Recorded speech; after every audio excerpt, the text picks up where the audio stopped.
안녕하세요, 여러분. 젠 AI 활용 과정. 이번 시간의 주제는 데이터 분석 및 시각화입니다. 오늘은 우리가 AI를 활용해서 데이터를 분석하고 의사결정에 필요한 통찰을 얻는 방법을 함께 배워보겠습니다. 먼저 전체 과정 목차를 잠깐 확인해 보시죠.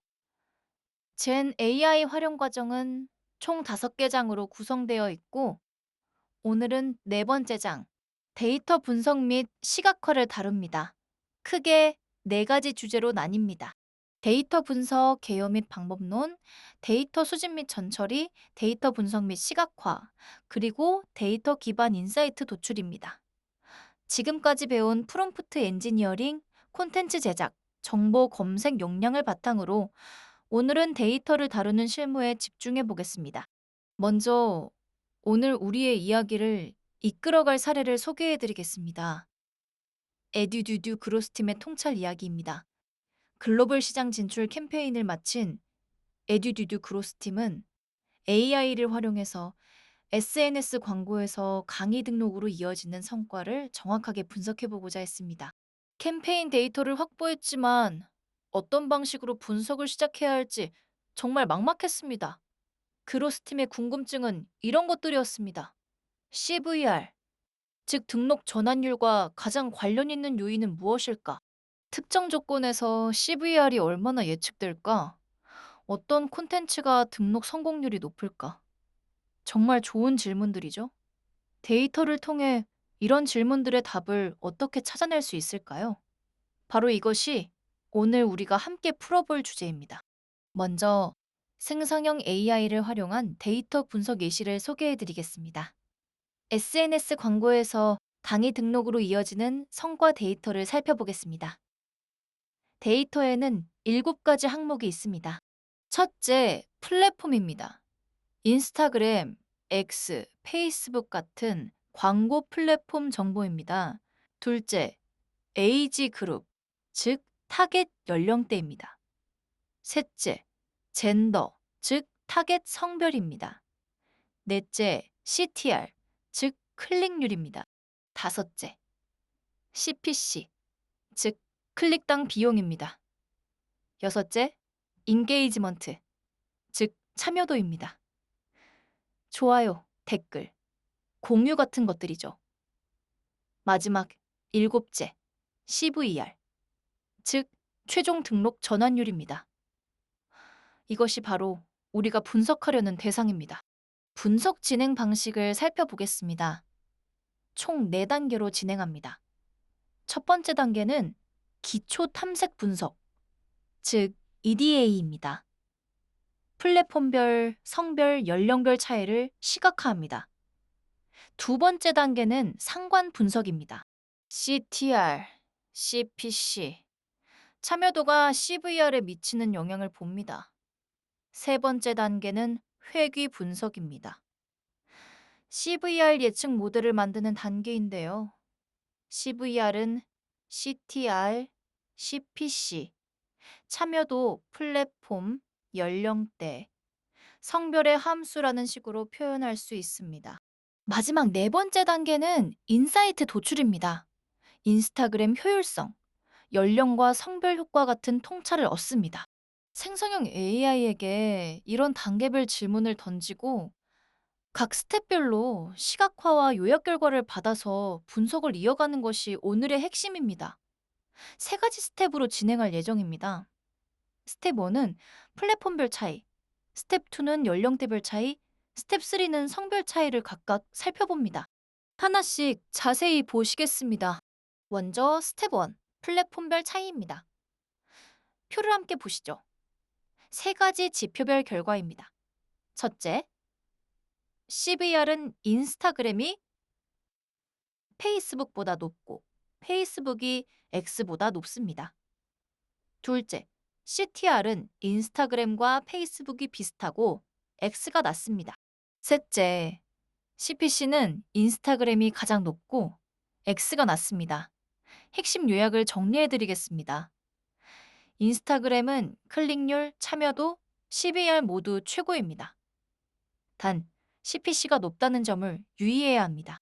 페이스북은 CTR과 CVR이 중간 정도이며 가장 안정적입니다.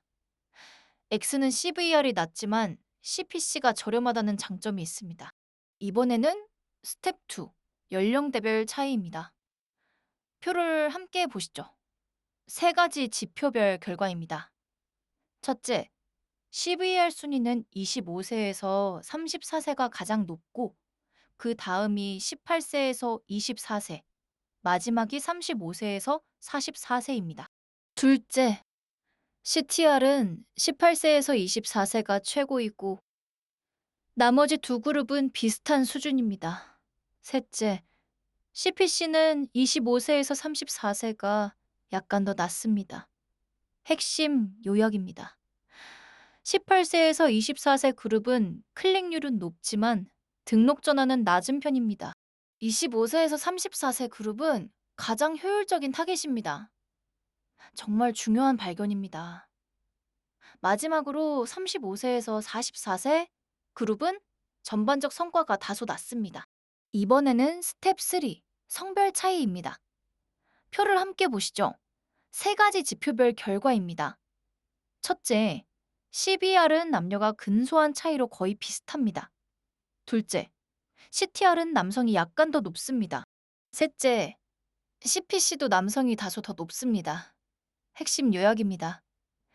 남녀 모두 비슷한 성과 구조를 보이고 있습니다. 두 성별 모두 큰 격차 없이 비슷한 성과 구조라는 것이 이번 분석의 결론입니다. 여기서 정말 중요한 시사점 하나를 강조하고 싶습니다. 전문적인 분석 역량이 없더라도 생성형 AI에 단계적으로 질문하면 분석의 결과를 도출할 수 있습니다. 이것이 정말 놀라운 점입니다. 과정은 세 단계로 이어집니다. 먼저 우리가 단계별로 분석을 요청하는 질문을 던집니다. 그러면 AI가 시각화와 요약을 제공하는 응답을 줍니다. 마지막으로 우리는 그 결과에서 분석 인사이트를 도출할 수 있습니다.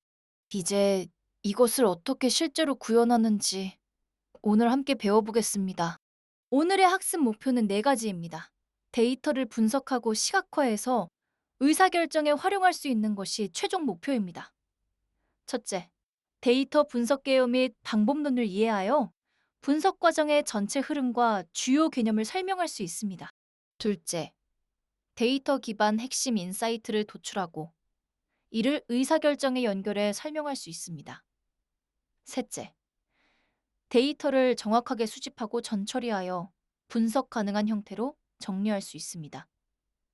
마지막 넷째, 적절한 시각화 기법을 활용하여 데이터의 분포, 관계, 특징을 효과적으로 표현할 수 있습니다. 자, 먼저 첫 번째 주제로 넘어가겠습니다. 데이터 분석 개요 및 방법론입니다. 먼저 데이터 분석의 정의부터 명확히 하겠습니다. 데이터 분석은 방대한 양의 원시 데이터를 수집하고 정제하고 변환하고 모델링해서 의미 있는 인사이트를 도출하는 과정입니다. 네 가지 단계로 진행됩니다. 첫째, 원시 데이터 수집입니다. 처리되지 않은 정보를 모으는 단계입니다. 둘째, 프로세싱과 클렌징입니다. 데이터를 정리하고 구조화합니다. 셋째, 분석 단계입니다. 패턴을 분석합니다. 마지막 넷째, 인사이트 단계입니다. 실행 가능한 이해를 얻습니다. 핵심 요소 세 가지도 함께 기억해 주시기 바랍니다. 첫째, 데이터입니다.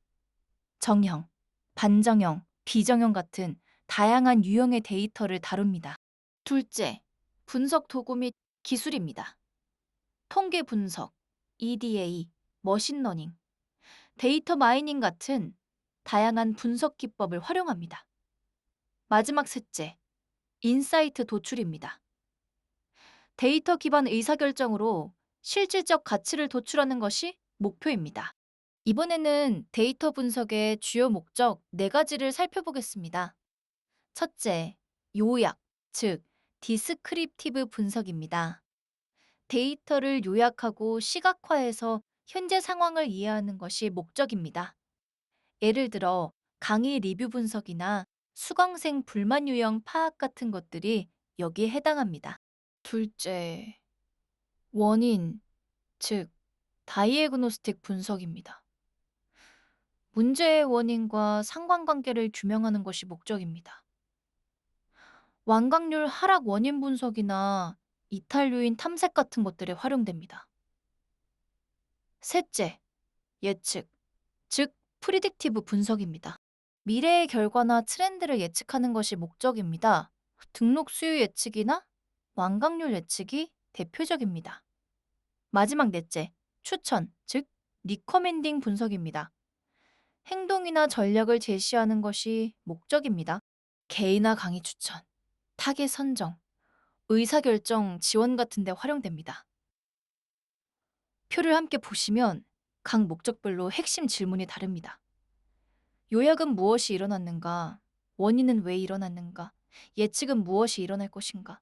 추천은 무엇을 해야 하는가? 라는 질문서 답하는 것입니다. 이번에는 정말 중요한 개념입니다. 데이터 기반 의사결정 프로세스입니다.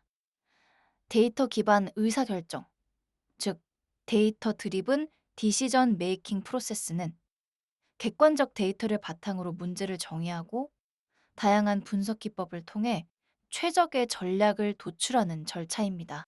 총 6단계로 진행됩니다. 문제 정의, 데이터 수집, 데이터 전처리, 데이터 분석, 의사결정과 전략 수립, 그리고 마지막으로 결과 평가와 피드백까지 이어집니다. 정말 중요한 점은 이 6단계가 순환한다는 것입니다. 결과 평가와 피드백에서 나온 인사이트는 다시 새로운 문제 정의로 이어집니다. 이 6단계를 좀 더 자세히 살펴보겠습니다. 첫 번째 단계, 문제 정의입니다. 해결할 문제를 명확히 정의하고 분석 목적을 명확화합니다. 예를 들어 수강생 이탈 원인 분석이나 강의 라인업 최적화 같은 것들이죠. 두 번째 단계, 데이터 수집입니다. 문제 해결에 필요한 원천 데이터를 수집합니다. 수강 이력, 학습 진도, 광고 클릭 데이터 같은 것들을 모읍니다. 세 번째 단계, 데이터 전처리입니다. 데이터를 정제하고 정교화하고 결측치를 처리합니다. 결측치 보완, 이상치 제거, 표준화 같은 작업이 여기에 해당합니다. 네 번째 단계, 데이터 분석입니다.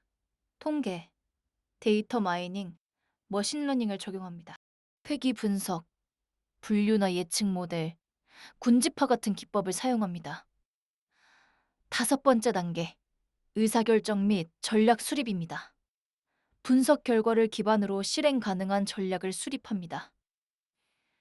맞춤형 강의 추천, 광고 채널 재배분 같은 결정을 내립니다. 마지막 여섯 번째 단계, 결과 평가 및 피드백입니다. 실행 결과를 평가하고 검증하며 개선 사항을 도출합니다. 이 피드백이 다시 새로운 문제 정의로 연결되는 순환 구조가 완성됩니다. 이제 이 6단계를 하나씩 실습과 함께 살펴보겠습니다. 먼저 1단계, 문제 정의입니다. 문제 인식 및 목표 설정 단계인데요. 오늘 우리가 다룰 문제는 이것입니다. 글로벌 진출 SNS 마케팅 캠페인의 강의 등록 성과를 분석하고 이를 통해 최대 CVR을 달성하기 위한 구체적인 인사이트를 도출하는 것입니다. 세 가지 구체적인 질문이 있습니다. 첫째, CVR에 가장 큰 영향을 미치는 SNS 광고 요인은 무엇인가? 콘텐츠 유형, 채널, 투입 비용 같은 것들 말이죠. 둘째, 특정 마케팅 조건에서 미래의 CVR이 얼마나 될지 예측할 수 있는가? 셋째, 등록 전환 가능성이 높은 콘텐츠의 특징과 패턴은 무엇인가? 참고로 CVR은 컨버전 레이트, 즉 전환율의 약자로 광고 클릭 대비 실제 강의 등록으로 이어진 비율을 나타내는 핵심 마케팅 성과 지표입니다. 자, 이제 두 번째 주제입니다. 데이터 수집 및 전처리로 넘어가겠습니다. 2단계 데이터 수집 단계입니다. 문제 해결에 필요한 데이터를 확보하는 단계인데요. 데이터의 출처는 크게 세 가지로 나뉩니다. 첫째, 공식 문서입니다. 정부나 기관의 보고서가 여기에 해당합니다. 둘째, 내부 데이터입니다. 수강, 매출, 운영 데이터 같은 것들입니다. 마지막 셋째, 외부 데이터입니다. 웹, SNS, 시장 조사 데이터 같은 것들이죠. 데이터의 유형에 대해서도 알아보겠습니다. 데이터는 속성의 성격에 따라 크게 두 가지로 구분됩니다. 수치형 데이터, 즉 양적이거나 정량적인 데이터, 그리고 범주형 데이터, 즉 질적이거나 정성적인 데이터입니다. 먼저 왼쪽 범주형 데이터를 보시죠. 두 가지 하위 유형이 있습니다. 첫째, 명목형 데이터입니다. 단순히 구분만 가능한 데이터로 크기나 순서가 없습니다. 성별, 지역, 직업, 혈액형, 수강생 유형 같은 것들이 예시입니다. 둘째, 순서형 데이터입니다. 순서나 등급은 있지만 간격은 일정하지 않은 데이터입니다. 만족도 상, 중, 하 같은 것이나 학점 A부터 F, 멤버십 등급 VIP와 일반 같은 것들이 예시입니다. 오른쪽 수치형 데이터도 두 가지 하위 유형이 있습니다. 첫째, 이산형 데이터입니다. 정수 단위로 셀 수 있는 값이고 유한한 개수입니다. 수강 횟수, 등록 건수, 댓글 수, 강의 수 같은 것들이 예시입니다. 둘째, 연속형 데이터입니다. 측정값이며 소수점 단위로 표현이 가능하고 무한히 세분화할 수 있습니다. 매출액, 학습 시간, 완강률, 평점, 단가 같은 것들이 예시입니다.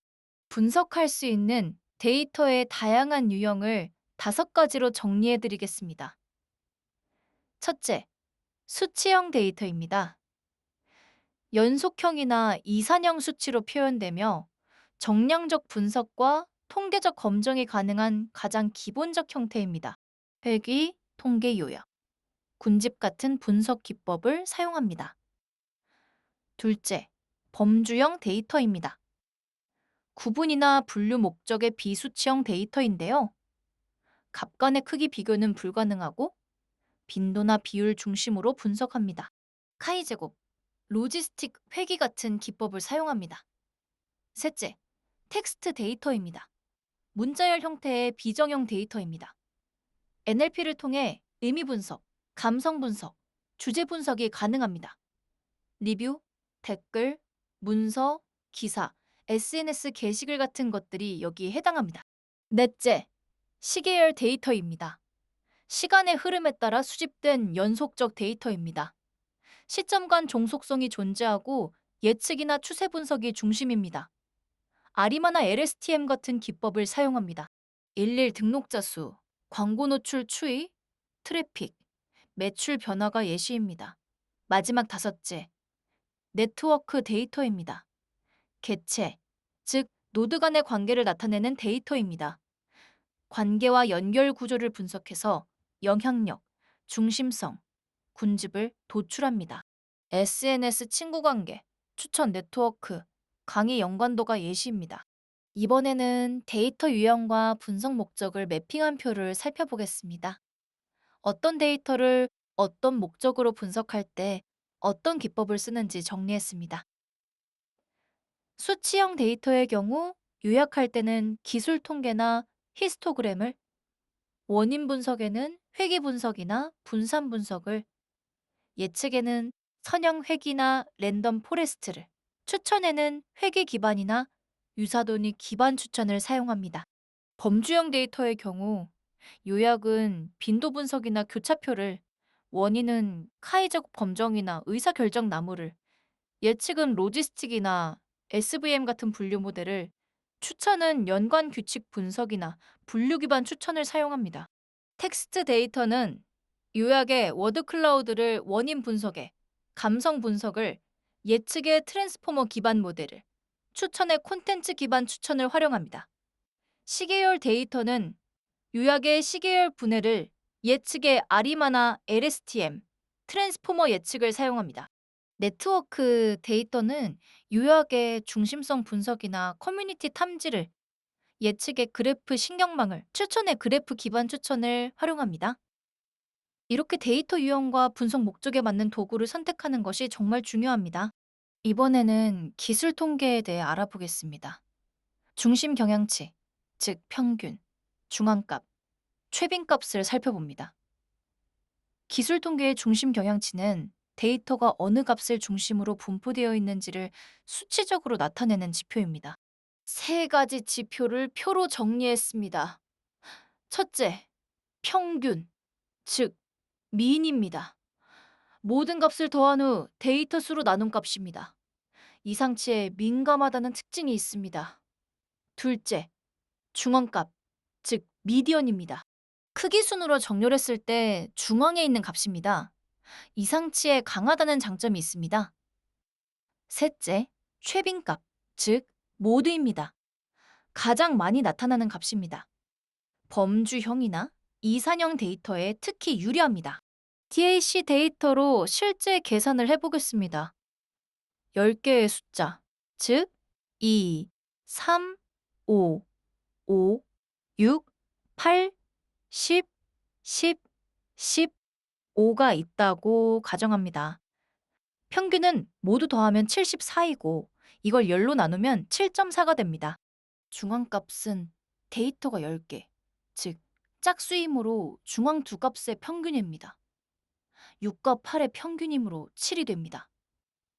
최빈값은 2가 2번, 3이 1번, 5가 2번, 6이 1번, 8이 1번, 10이 3번, 15가 1번 나타났습니다. 가장 많이 나타나는 값은 10으로 3번이 나왔죠. 이번에는 삼포도를 살펴보겠습니다. 삼포도는 데이터가 중심값을 기준으로 얼마나 퍼져 있는지를 나타내는 지표입니다. 네 가지 지표를 정리했습니다. 첫째, 분산, 즉 베리언스입니다. 각 값과 평균의 차이의 제곱을 평균한 값입니다. 퍼짐 정도를 제곱 단위로 측정합니다. 이상치에 민감하고 해석이 어렵다는 단점이 있습니다. 둘째, 표준 편차, 즉 스탠다드 디비에이션입니다. 분산의 제곱근입니다. 분산보다 해석이 훨씬 쉽고 직관적입니다.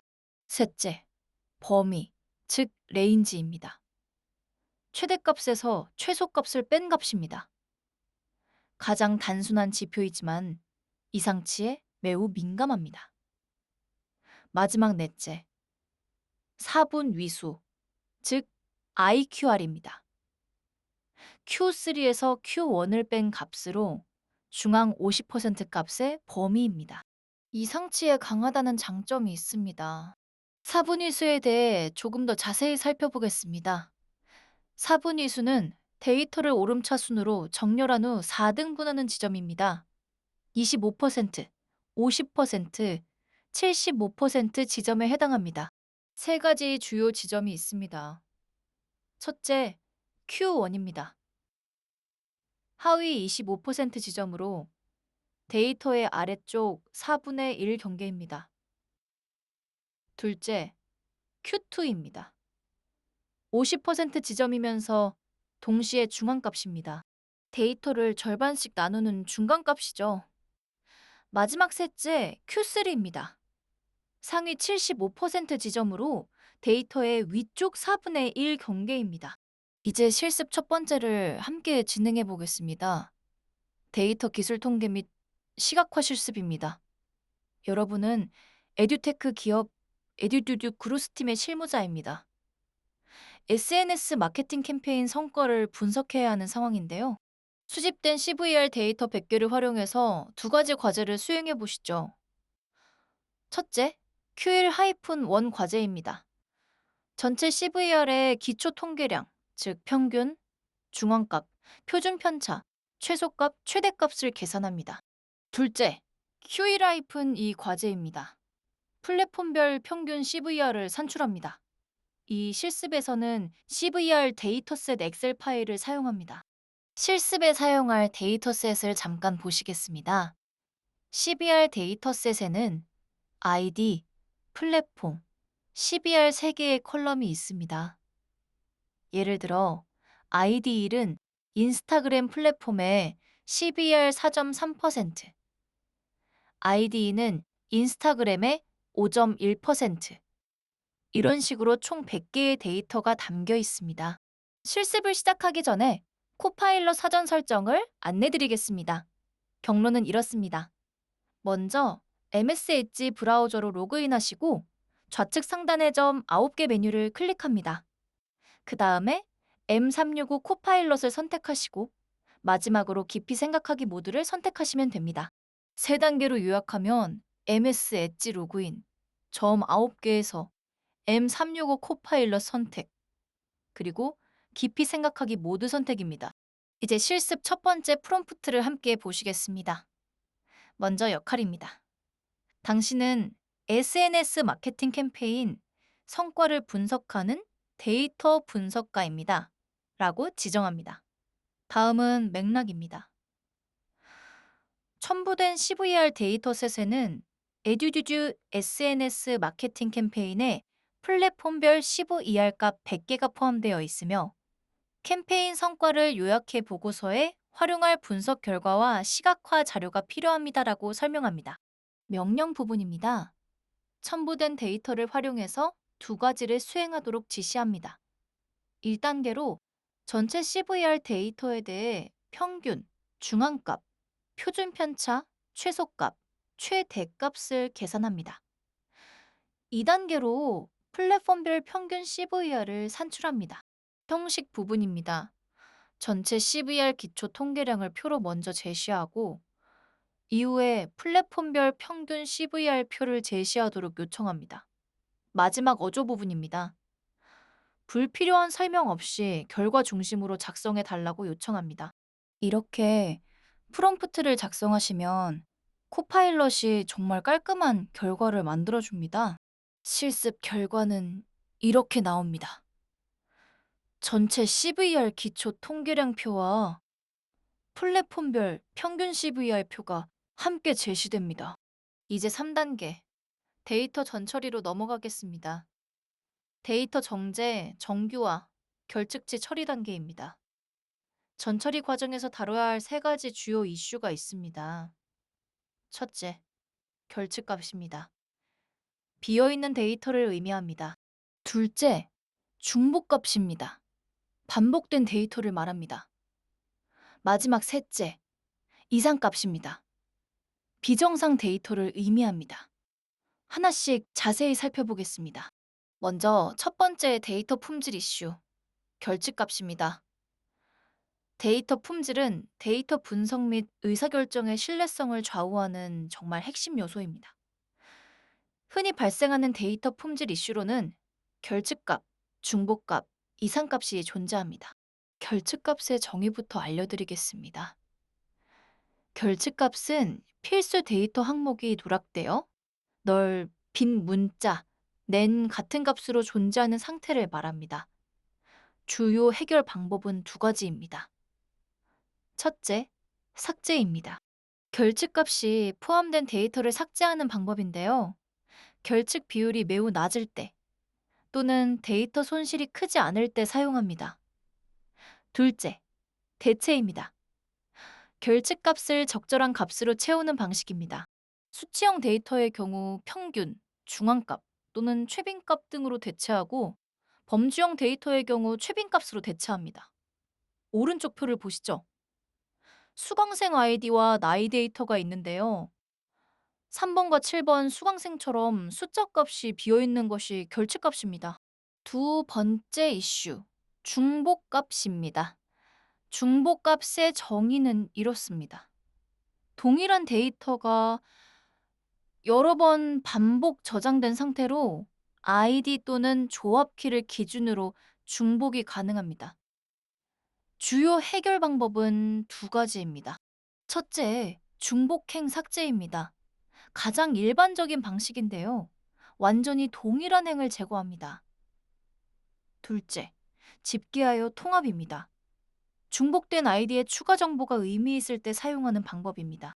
오른쪽 표를 보시면 수강생 A와 B가 두 번씩 기록되어 있습니다. 이것이 바로 중복 데이터입니다. 세 번째 이슈, 이상값입니다.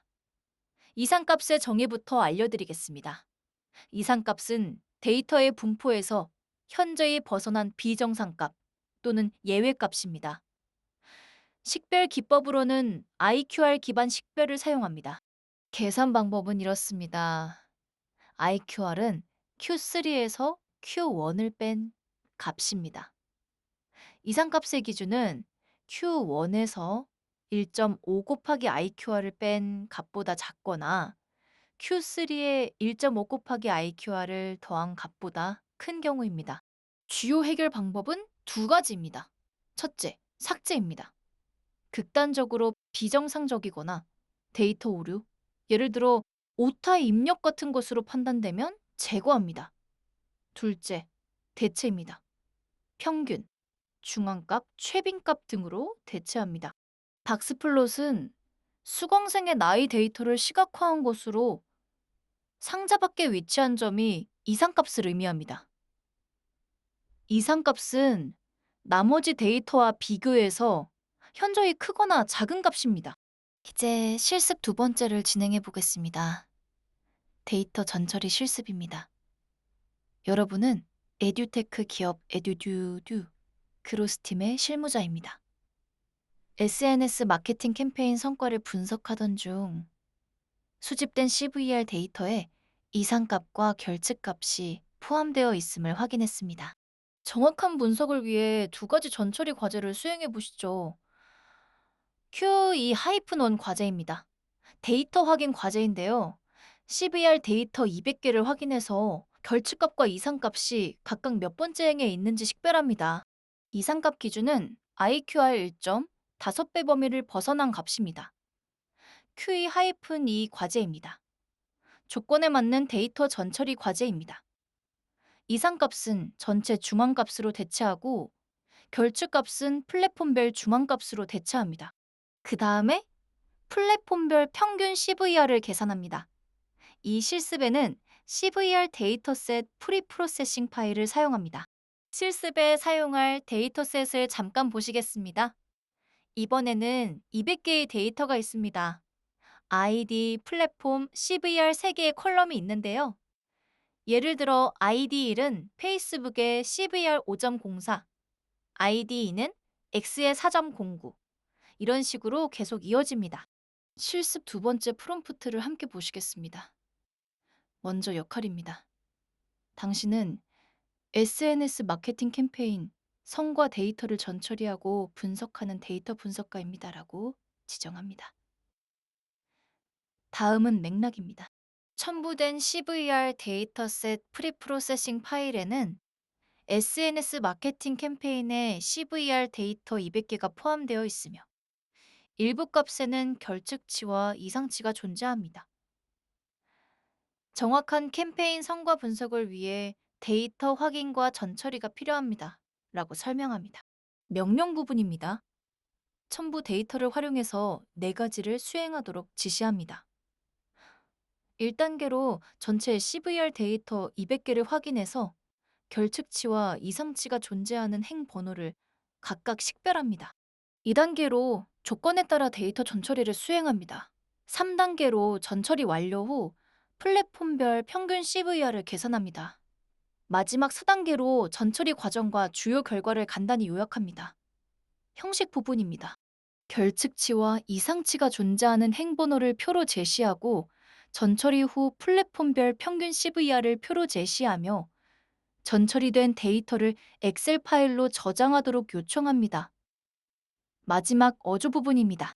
불필요한 설명 없이 결과 중심의 객관적인 분석 어조로 작성해달라고 요청합니다. 실습 결과는 이렇게 나옵니다. 결측치와 이상치행 번호표, 전처리 후 플랫폼별 평균 CVR표, 그리고 전처리된 엑셀 파일까지 함께 제공됩니다. 자, 이제 세 번째 주제입니다. 데이터 분석 및 시각화로 넘어가겠습니다. 4단계 데이터 분석 단계입니다. 통계, 시각화, AI 기법을 적용하는 단계인데요. 크게 두 가지로 나뉩니다. 첫째, 단별량 분석입니다. 한 개 변수의 특성을 살펴보는 분석입니다. 둘째, 다별량 분석입니다. 변수 간의 관계와 영향력을 살펴보는 분석입니다. 데이터 분석 방법을 비교해서 정리해 드리겠습니다. 표를 함께 보시죠. 6가지 요소로 비교했습니다. 첫째, 분석 대상입니다. 단별량은 한 개의 변수, 다별량은 2개 이상의 변수를 대상으로 합니다. 둘째, 목적입니다. 단별량은 데이터의 분포, 중심 경향, 이상치 파악이 목적이고, 다별량은 변수 간 관계 및 영향력 분석이 목적입니다. 셋째, 주요 질문입니다. 단별량은 이 데이터는 어떤 분포를 가지는가라는 질문에 답하고, 다별량은 어떤 변수들이 결과에 영향을 미치는가라는 질문에 답합니다. 넷째, 대표 기법입니다. 단별량은 평균, 중앙값, 히스토그램, 박스플롯 같은 기법을 사용하고, 다별량은 상관 분석, 회귀 분석, 요인 분석 같은 기법을 사용합니다. 다섯째, 시각화입니다. 단별량은 바차트, 히스토그램, 박스플롯을, 다별량은 산점도, 히트맵, 다별량 그래프를 사용합니다.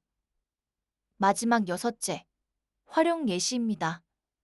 단별량은 수강생 연령 분포 분석에 활용되고, 다별량은 클릭수와 CTR이 CVR에 미치는 영향 분석에 활용됩니다. 이제 단별량 데이터 시각화를 자세히 살펴보겠습니다. 주요 목적은 이렇습니다. 단별량 데이터 시각화는 분포, 중심 경향, 산포 같은 데이터의 기본 특성을 시각적으로 표현해서 인사이트를 도출하는 기법입니다. 4가지 목적을 정리해 드리겠습니다. 첫째, 데이터 분포 파악입니다. 값이 집중된 영역, 외도 첨도를 확인합니다. 둘째, 통계적 특성 시각화입니다. 평균, 중앙값, 최빈값 같은 중심 경향성을 시각화합니다.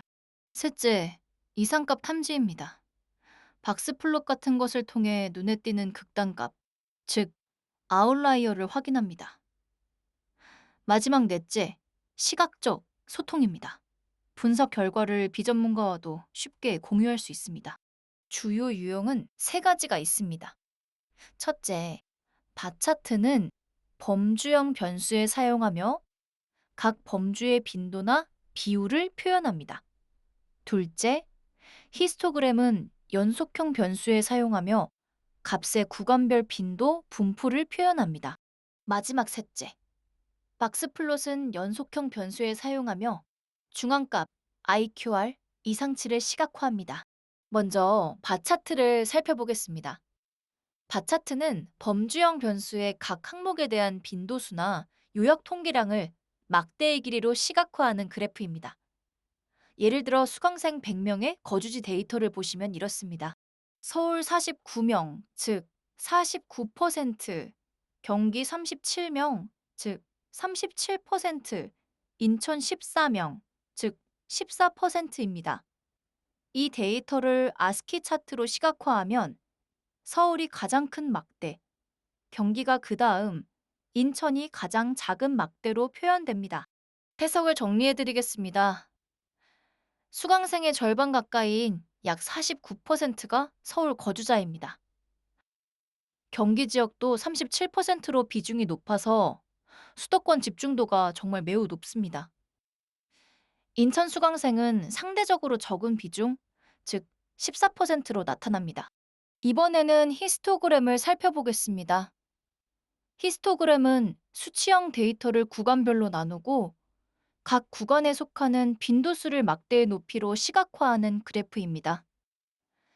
예를 들어 수강생 100명의 연령 데이터를 도수 분포표로 정리해 보겠습니다.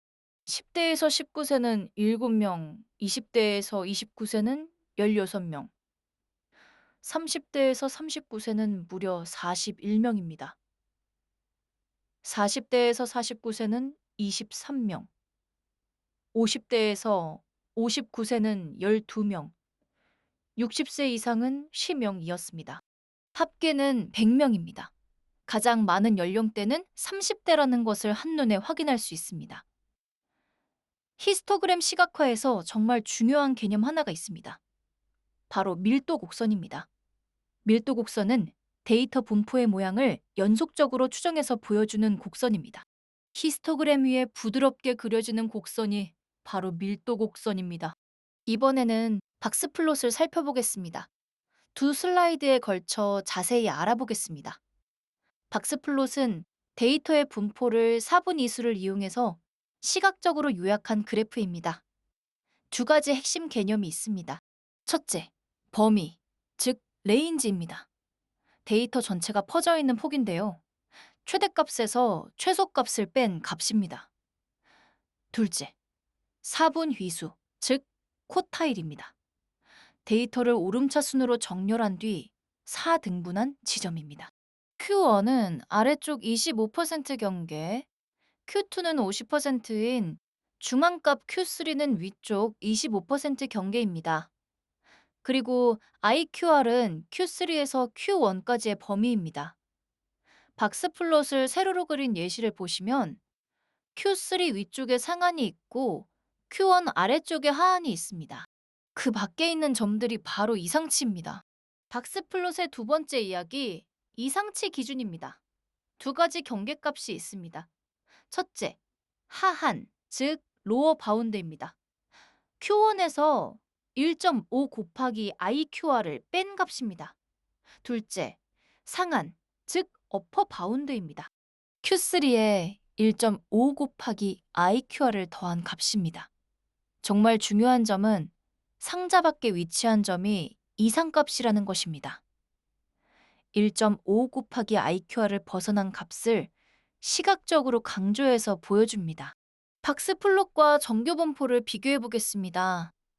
정규분포의 양쪽 꼴이 약 0.35% 정도의 극단 영역이 박스플롯의 이상치 영역과 어떻게 대응되는지 시각적으로 비교할 수 있습니다. 박스플롯의 IQR 1.5배 범위와 정규분포의 표준 편차 범위의 관계를 이해하는 것이 중요합니다. 이제 다별량 데이터 시각화로 넘어가겠습니다. 먼저 상관계수의 종류와 해석 방법입니다. 상관관계, 즉 코릴레이션은 두 변수 간에 함께 변화하는 경향을 의미합니다. 예를 들어 키와 몸무게는 대체로 함께 증가합니다. 이런 경우 두 변수는 양의 상관관계에 있다고 합니다. 상관관계의 종류는 세 가지입니다. 첫째, 양의 상관입니다. 한 변수가 증가할 때 다른 변수도 증가하는 관계입니다. 둘째, 음의 상관입니다. 한 변수가 증가할 때 다른 변수는 감소하는 관계입니다. 마지막 셋째, 무상관입니다. 두 변수 간에 아무런 일정한 패턴이 없는 상태입니다. 상관관계 해석 기준도 정리해드리겠습니다. 상관계수 R이 플러스 1이면 완벽한 양의 선형상관, 0이면 선형상관 없음, 마이너스 1이면 완벽한 음의 선형상관입니다. 절대값 0.7 이상이면 강한 상관, 0.4에서 0.64이면 중간 정도 상관, 0.1에서 0.34이면 약한 상관이라고 해석합니다. 이번에는 다별량 데이터 시각화의 대표적인 방법, 산점도를 살펴보겠습니다. 산점도, 즉 스캐터 플롯은 두 변수 간의 관계를 점으로 표현한 그래프입니다. X축과 Y축에 각각 하나의 변수를 배치하고 각 데이터를 점 하나로 표시합니다. 다섯 가지 상관계수에 따른 산점도의 형태를 보시겠습니다. 첫째, R이 플러스 1.0, 완전한 양의 선형입니다. 점들이 왼쪽 아래에서 오른쪽 위로 완벽한 직선을 이룹니다. 둘째, R이 플러스 0.8, 강한 양의 상관입니다. 점들이 대각선으로 모여 있지만 약간의 흩어짐이 있습니다. 셋째, R이 대략 0, 무상관입니다. 점들이 무작위로 흩어져 있어서 어떤 패턴도 발견할 수 없습니다. 넷째, R이 마이너스 0.8, 강한 음의 상관입니다. 점들이 왼쪽 위에서 오른쪽 아래로 대각선을 이룹니다. 마지막 다섯째, RE-1.0. 완전한 음의 선형입니다. 점들이 정확히 반대 방향의 완벽한 직선을 이룹니다. 이렇게 산점도의 모양만 봐도 두 변수의 관계를 직관적으로 파악할 수 있습니다. 이번에는 다별량 데이터 시각화의 또 다른 방법, 히트맵을 살펴보겠습니다. 히트맵은 데이터 값을 색상의 농도나 색조로 시각화해서 행렬 형태로 표현하는 차트 유형입니다. 히트맵의 특징 5가지를 정리해드리겠습니다. 첫째, 변수 간 상관관계를 시각화해서 한 번에 보여주는 도구입니다. 둘째, 상관관계가 강할수록 진하게 표시됩니다. 셋째, 변수 간의 상관관계를 마이너스 1부터 플러스 1까지의 숫자로 표기합니다. 넷째, 숫자가 1에 가까울수록 색이 진해집니다. 마지막 다섯째, 회색이나 흰색은 거의 무상관을 의미합니다. 히트맵 예시를 자세히 보시겠습니다. 5 곱하기 5, 즉 5개 변수에 대한 상관계수 히트맵입니다. 5개 변수는 광고비, CTR, CPC, 참여도 로아입니다. 대각선의 값은 모두 1.0입니다. 이것은 자기 자신과의 상관, 즉 자기 상관이니 당연히 완벽한 상관관계인 것이죠. 그래서 가장 진하게 표시됩니다. 주요 관찰 결과를 정리해 드리겠습니다.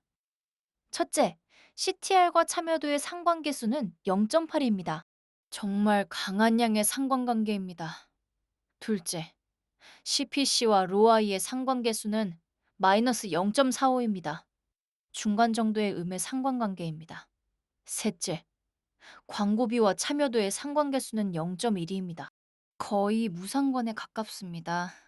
색 농도 범례를 알려드리겠습니다.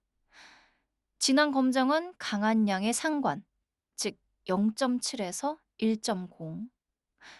짙은 회색은 중간 양의 상관, 즉 0.4에서 0.7. 옅은 회색은 약한 상관, 즉 0.2에서 0.4.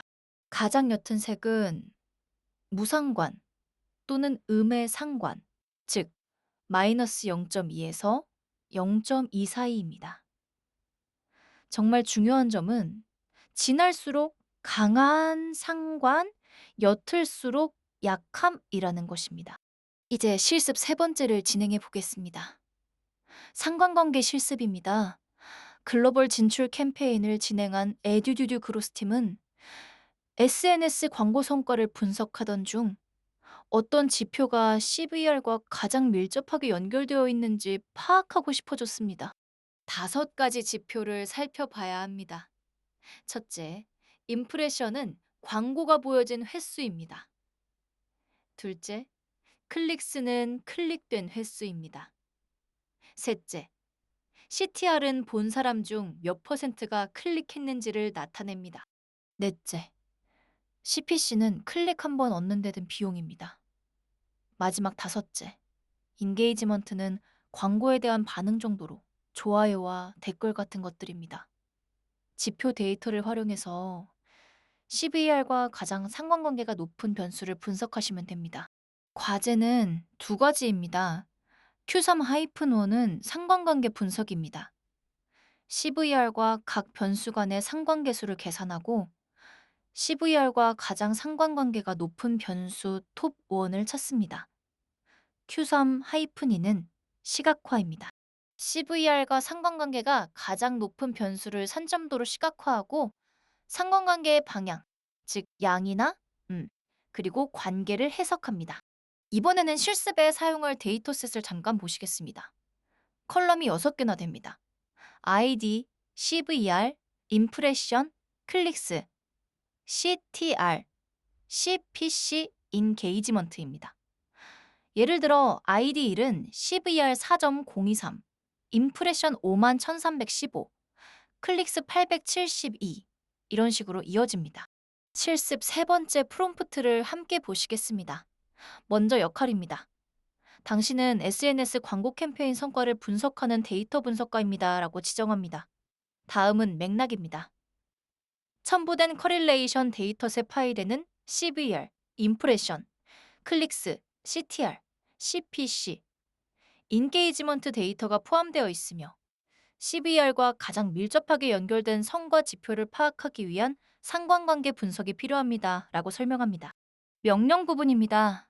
네 가지를 수행하도록 지시합니다.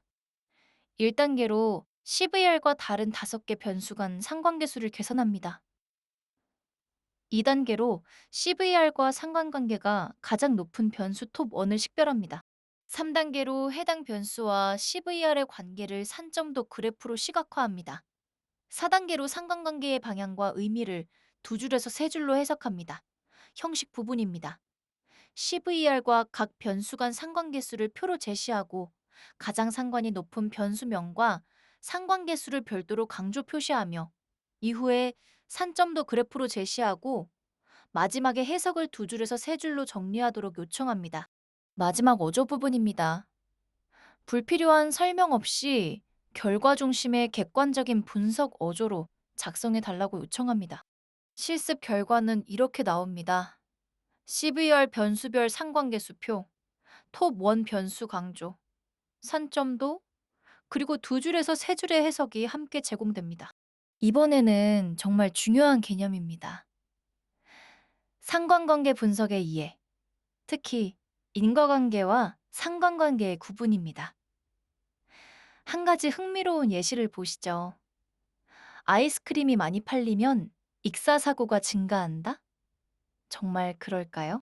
세 가지 관계를 살펴보겠습니다. 첫째, 아이스크림 판매량이 증가합니다. 둘째, 익사사고도 증가합니다. 그런데 문제는 이 두 변수의 관계가 아이스크림 때문이 아니라는 것입니다. 셋째, 기온 상승이라는 숨은 요인이 있습니다. 기온 상승이 아이스크림 판매량과 익사 사고를 모두 유발하는 것입니다. 정말 중요한 점은 아이스크림 판매량과 익사 사고의 상관관계는 기온 상승이라는 숨겨진 원인, 즉 제3의 변수에 의해 발생한다는 것입니다. 이것을 잠재 변수 또는 컴파운딩 변수라고 부릅니다. 상관관계 분석의 주의사항을 정리해 드리겠습니다. 첫째, 상관계수는 데이터 간 관계를 빠르게 살펴보는 탐색 도구일 뿐입니다. 둘째, 최종 결론이나 인과 해석 도구가 절대 아닙니다. 셋째, 과신하지 마시고 다른 기법들과 병행해서 사용하시기 바랍니다. 상관계수의 남용 사례도 알려드리겠습니다. 첫째, 상관계수가 높으니 이 변수는 무조건 중요한 변수다라고 판단하는 것은 틀린 접근입니다. 둘째, 이 변수는 상관계수가 0.3밖에 안 되니까 쓸모없다라고 무시하는 것도 틀린 접근입니다. 정말 중요한 팁 하나 드리겠습니다. 현실에서는 약한 상관관계도 도메인에 따라 중요한 의미를 가질 수 있고 다중 변수 간의 조합이나 비선형 구조에 대한 고려도 필요합니다. 자, 이제 마지막 네 번째 주제입니다. 데이터 기반 인사이트 도출로 넘어가겠습니다. 5단계 의사결정 및 전략 수립입니다. 분석 결과를 바탕으로 실행 가능한 전략을 수립하는 단계인데요. 6가지 세부 단계로 이어집니다. 인사이트 요약, 의사결정 항목 도출, 전략 옵션 설계, 기대효과 추정, 우선순위 결정, 마지막으로 실행안과 보고서 작성입니다. 데이터 분석 결과의 활용 흐름을 자세히 정리해 드리겠습니다. 6단계로 나뉩니다. 첫 번째 단계는 핵심 인사이트 요약입니다. 분석 결과 중 전략 수립과 직접 관련된 정보를 선별합니다. 무엇보다 중요한 것은 불필요한 데이터가 아니라 의사결정에 유의미한 핵심 정보만 요약하는 것입니다. 두 번째 단계는 의사결정 항목 도출입니다. 무엇을 결정해야 하는지 명확히 정해야 합니다. 광고 예산 조정이나 타깃 변경 같은 결정 대상을 구체화합니다. 세 번째 단계는 전략 옵션 설계입니다. 실행 가능한 전략 대안을 구체적으로 제시합니다. 여러 실행 방안과 시나리오를 도출하는 단계입니다. 네 번째 단계는 정량적 기대 효과 추정입니다. 각 전략이 가져올 수 있는 CVR 개선 효과를 수치화합니다. 효과 예측과 비교 가능성을 확보하는 단계입니다. 다섯 번째 단계는 우선순위 결정입니다. 효과, 실행 가능성, 리스크 같은 기준으로 전략 우선순위를 설정합니다. 자원 배분과 실행 순서를 합리적으로 결정합니다. 마지막 여섯 번째 단계는 실행안 및 보고서 작성입니다. 전략 요약, 기대 효과, 실행 계획을 보고서 형태로 구성합니다. 의사결정자에게 제안서 형태로 전달하는 최종 단계입니다. 이제 실습 네 번째를 진행해 보겠습니다. 인사이트 도출 실습입니다. 앞에서 실습한 실습 세 번째 상관관계 분석 결과를 기반으로 인사이트를 도출해서 광고성과 데이터 기반 마케팅 운영 전략 보고서를 작성합니다. 작성 조건은 반드시 프롬프트 구성 요소 5가지, 즉 역할, 맥락, 명령, 형식, 어조를 모두 포함해서 작성하는 것입니다. 이번 실습은 코파일럿의 실습 세 번째 결과, 다음에 이어서 프롬프트를 작성해야 한다는 점에 유의해 주시기 바랍니다. 실습 네 번째 프롬프트를 함께 보시겠습니다. 먼저 역할입니다. 당신은 데이터 인사이트 분석가입니다라고 지정합니다. 다음은 맥락입니다. 위의 데이터 분석 결과, 즉 상관 분석 결과를 바탕으로 마케팅 성과를 해석하고 향후 마케팅 운영 방향과 CVR 개선을 위한 전략적 인사이트를 도출합니다. 라고 설명합니다. 명령 부분입니다. 세 가지를 수행하도록 지시합니다. 첫째, 상관 분석 결과의 핵심 패턴과 의미를 간결하게 요약합니다. 둘째, 분석 결과를 기반으로 마케팅 CVR 개선을 위한 전략적 시사점을 도출합니다.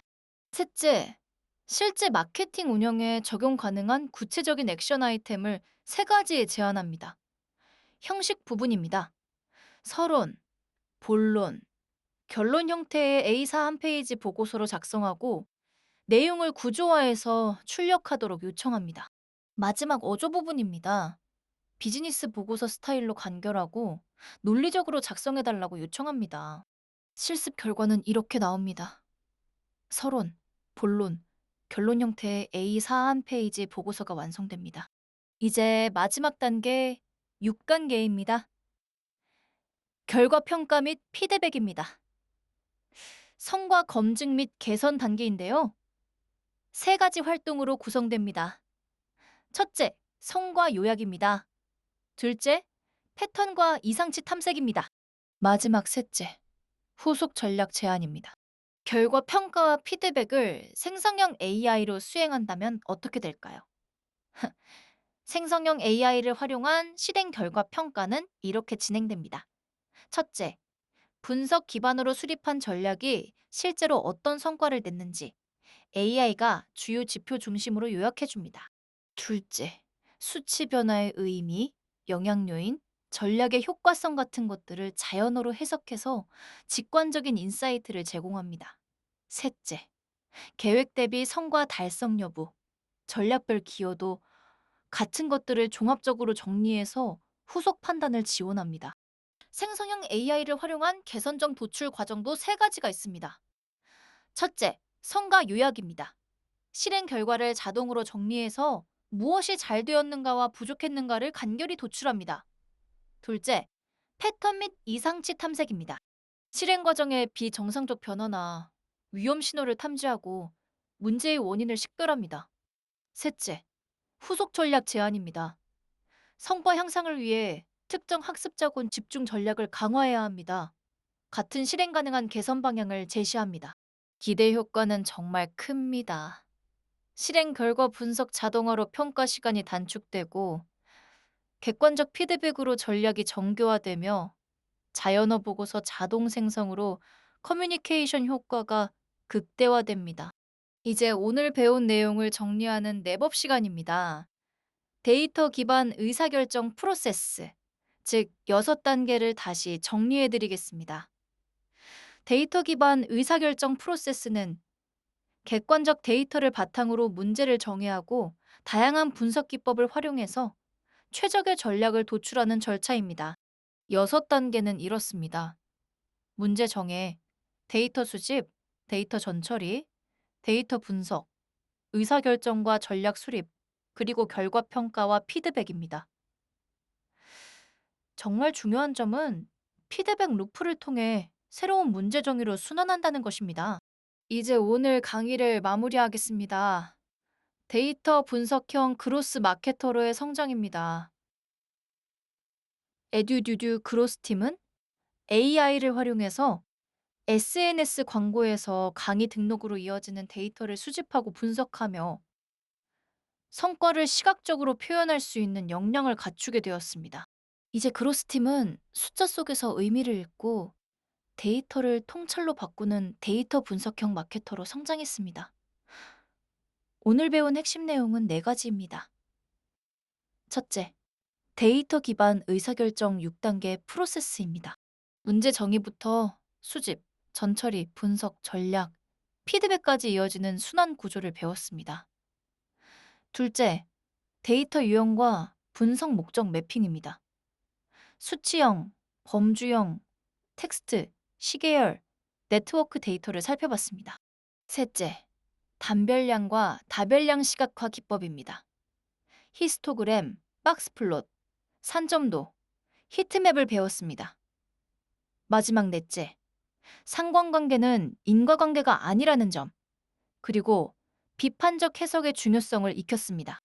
이제 여러분도 AI가 제공한 데이터를 활용하는 수준을 넘어 성과를 해석하고 전략을 제시하는 전문가가 되셨습니다. 이상으로 오늘 강의를 마치겠습니다. 젠 AI 활용 과정, 데이터 분석 및 시각화였습니다.